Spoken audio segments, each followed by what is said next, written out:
Thank you, Mr. Speaker. I can assure you, Mr. Speaker, none of us is enjoying these proceedings of an impeachment motion against the Deputy President, and particularly those of us from the government side, the Kenya Kwanza coalition. And for obvious reasons, Mr. Speaker, because he has been our leader, we have been in the trenches with him, fighting for this government. And so it has come to this, and I can assure you we are not particularly very excited about it. I personally have interacted with him on numerous occasions. If you look in the internet, Mr. Speaker, you will see photos of me dancing with the Deputy President, Mr. Speaker. I have followed these proceedings very keenly. All the 11 counts,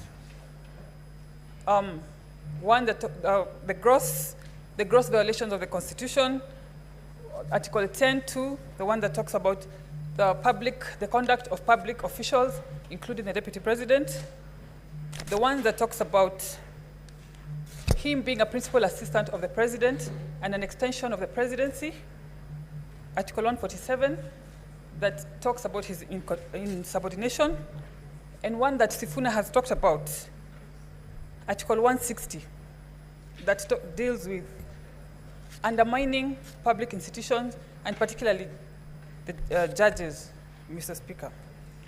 I have been born and grown up in Nairobi County, in Eastlands particularly. And where I come from, when we grow up, we are not even aware of each other's tribe.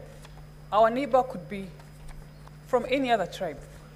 And so when I hear the Deputy President talking and allocating shares to citizens, I am aware that he's excluding more than half the population of Nairobians from service delivery, the same people that me and Sifuna are always here fighting for, every day, for allocations and for services, Mr. Speaker.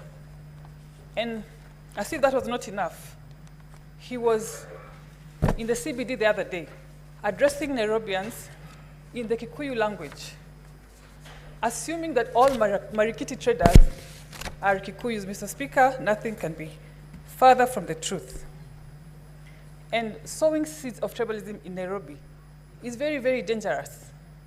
If you have seen the slum setup, where people live together, all tribes together, I do not want to imagine if you sensitize these people and make them aware of their tribes and their lack of shares in their own country, Mr. Speaker. And finally, in future, I want to call upon presidential candidates to make it a very critical attribute of their running mates, to have political maturity and to have a national outlook, Mr. Speaker. Because to some extent, we want to put some blame on the president, because we are wondering what he looked at when he picked his running mates. Thank you, Mr. Speaker. Senator Kajwang.